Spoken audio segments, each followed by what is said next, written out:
매일 아침 하나님과 함께 누리는 하늘의 양식, 오늘 만나. 여호와께서 모세에게 말씀하여 이르시되 이 명수대로 땅을 나눠주어 기업을 삼게 하라. 수가 많은 자에게는 기업을 많이 줄 것이요 수가 적은 자에게는 기업을 적게 줄 것이니 그들이 계수된 수대로 각기 기업을 주되 오직 그 땅을 제비 뽑아 나누어 그들의 조상 지파의 이름을 따라 얻게 할지니라. 그 다소를 막론하고 그들의 기업을 제비 뽑아 나눌지니라. 레위인으로 계수된 자들의 종족들은 이러하니 게르손에게서 난 게르손 종족과 고핫에게서 난 고핫 종족과 무라리에게서 난 무라리 종족이며 레위 종족들은 이러하니 림니 종족과 헤브론 종족과 말리 종족과 무시 종족과 고라 종족이라. 고핫은 아므람을 낳았으며 아므람의 처의 이름은 요게벳이니 레위의 딸이요 애굽에서 레위에게서 난 자라. 그가 아므람에게서 아론과 모세와 그의 누이 미리암을 낳았고 아론에게서는 나답과 아비후와 엘르아살과 이다말이 낳았더니 나답과 아비후는 다른 물을 여호와 앞에 들이다가 죽었더라. 1개월 이상으로 계수된 레위인의 모든 남자는 23,000명이었더라. 그들은 이스라엘 자손 중 계수에 들지 아니하였으니 이는 이스라엘 자손 중에서 그들에게 준 기업이 없음이었더라. 이는 모세와 제사장 엘르아살이 계수한 자라. 그들이 여리고 맞은편 요단과 모압 평지에서 이스라엘 자손을 계수한 중에는 모세와 제사장 아론이 시내 광야에서 계수한 이스라엘 자손은 한 사람도 들지 못하였으니 이는 여호와께서 그들에게 대하여 말씀하시기를 그들이 반드시 광야에서 죽으리라 하셨습니다. 이러므로 여분네의 아들 갈렙과 눈의 아들 여호수아 외에는 한 사람도 남지 아니하였더라. 하나님께서는 출애굽하는 이스라엘 백성들에게 두 번째로 인구조사를 명령하십니다. 그리고 이 두 번째로 인구조사를 명령하셔야 했었던 이유는 가나안 땅에서의 땅을 분배하기 위함이었습니다. 오늘 본문 앞에, 그러니까 어제 살펴본 말씀을 통해서 각 지파별로 인구가 어떻게 되는지를 보았습니다. 인구가 늘어난 지파도 있었지만 인구가 급속도로 줄어든 지파도 볼 수 있었죠. 그리고 오늘 본문 바로 53절에 이렇게 이야기하는 겁니다. 이 명수대로 땅을 나눠주어 기업을 삼게 하라. 이것이 땅 분배의 목적이었던 거죠.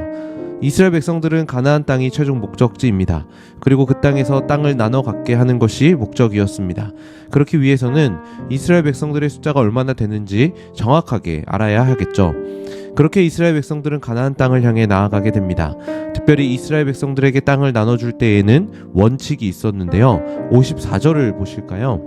수가 많은 자에게는 기업을 많이 줄 것이요 수가 적은 자에게는 기업을 적게 줄 것이니 그들이 계수된 수대로 각기 기업을 주되. 수가 많으면 많이, 적으면 적게 였습니다. 이 말은요, 누군가를 특별히 더 사랑해서 많이 주고 마음에 들지 않는다고 적게 줄 수 있는 게 아니었다라는 겁니다. 모두가 동일하게, 특히 55절에 제비 뽑아 나누어 라고 이야기하는 것을 통해서 온전히 하나님의 뜻에 맡겨야 한다라는 것을 알 수 있게 되죠. 이것이 땅 분배의 원칙이었습니다.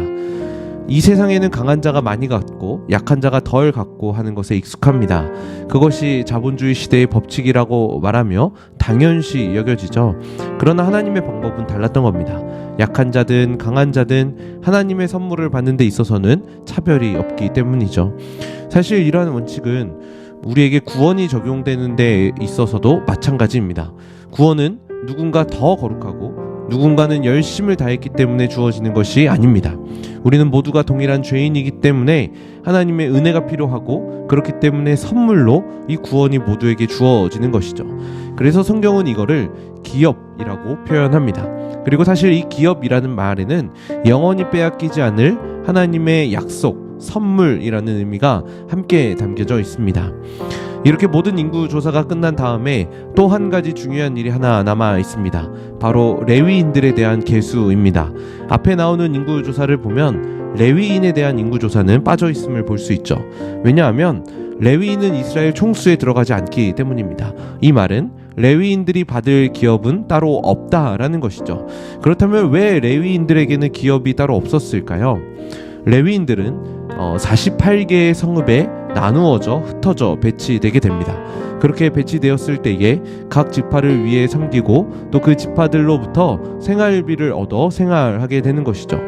하나님으로부터 따로 할당받은 기업이 없기 때문이었습니다. 그래서 이들은 기업은 없었지만 48개의 성읍에 나누어져서 생활해야 했기 때문에 인구조사가 따로 필요했습니다. 이제 이스라엘 백성은 옛 세대가 죽고 새 세대로의 전환을 시작합니다. 본문도 사실 그 사실을 명확하게 표현하고 있습니다. 64절에 보시면 2차 인구조사에서는 모세와 제사장 아론이 시내 광야에서 계수한 이스라엘 자손은 한 사람도 들지 못했다라고 이야기합니다. 우리는 이런 원리를 통해서 결국 이스라엘 백성들을 지키시는 분은 하나님이심을 다시 한 번 더 확인하게 되는 것이죠. 하나님의 말씀에 온전히 순종하고 하나님의 일하심을 믿었던 여호수아와 갈렙에는 아무도 가나안 땅에 들어갈 수가 없었습니다. 그들은 하나님이 말씀하셔야 움직일 수 있었습니다.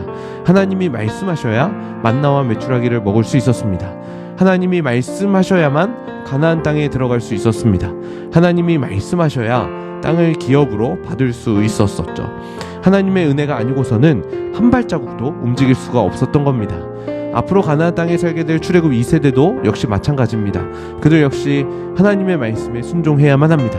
하나님 없이는 단 1분 1초도 살 수 없는 약한 자들임을 기억해야 하는 것이죠. 사랑하는 성도 여러분, 우리가 받은 기업은 무엇입니까? 우리의 기업은 죄로 인해 멀어진 우리가 하나님으로부터 가까워질 수 있었던 것이고, 그리고 그렇게 가까워질 수 있었던 이유는 바로 오직 예수 그리스도 때문입니다. 바로 예수 그리스도께서 우리의 기업이 되시는 것이죠. 이 말은 예수님이 아니라면 우리는 단 1분 1초도 살아갈 수 없는 자들이라는 겁니다. 그분을 통해서 우리는 하나님께 나아갈 수 있고 그분을 통해서 영원한 생명을 얻게 됩니다. 그리고 그 기업은 우리에게 은혜로 또 선물로 주어졌습니다. 우리는 오늘 다시 한번 기억해야 합니다. 예수 그리스도로 인해 우리에게 생명이 주어졌습니다. 그렇게 우리의 기업 되시는 예수 그리스도와 동행하시는 오늘 하루 그러한 기쁨으로 살아가시는 우리 모든 성남제일의 성도님들 되시길 주님의 이름으로 간절히 축복합니다.